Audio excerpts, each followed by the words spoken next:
As we've been spending time looking at Hannah's story over these last few weeks, we saw that Hannah was a woman who was deeply in distress because she couldn't have a child, and that was the desire of her heart. And so she went to God and she prayed that God would give her that desire. And even in her prayers, she was misunderstood and she was accused of being drunk rather than of praying.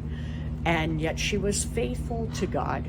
She promised God that if he gave her this child, that she would dedicate him to the Lord for all the days of his life. And so when that baby was born, Hannah eventually took him to the temple and left him in the care of Eli the priest.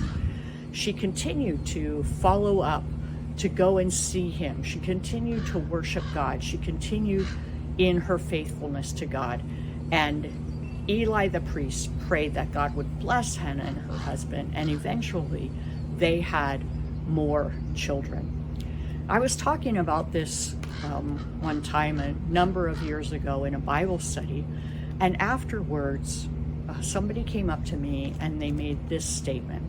They said, "Yeah, but God answered Hannah's prayer." And the sentiment that was behind that statement was, "But I have prayed for things and he hasn't answered my prayer."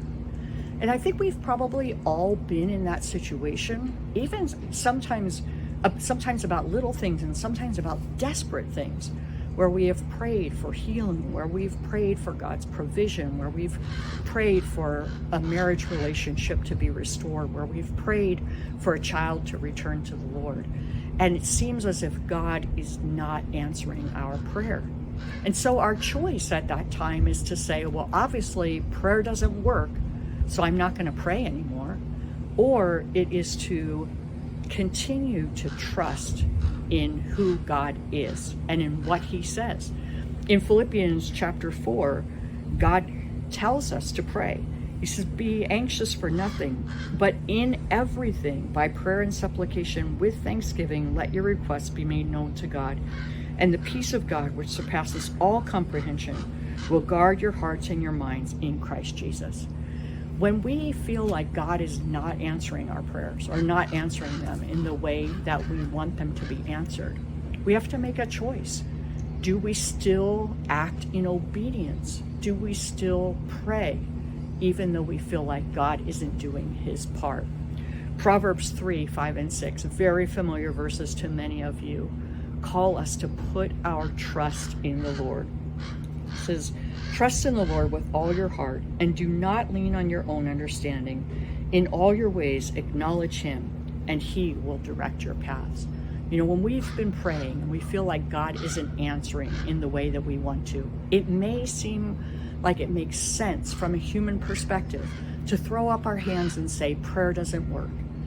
But we need to continue to trust in the Lord, not to lean on our own understanding, not to do what seems to make sense from a human perspective, but to keep trusting that not only can God answer our prayers, but at those times when he chooses not to answer them in the way that we want them answered, it is because he is ultimately doing what is best for us. He's ultimately doing what brings him glory.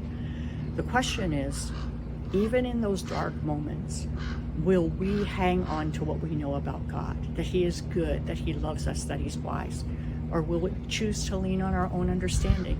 My encouragement to you today is to hold on to the one who does all things well, who does things for our good and for his glory, to the one who can be trusted, the one who has proved himself faithful over and over again.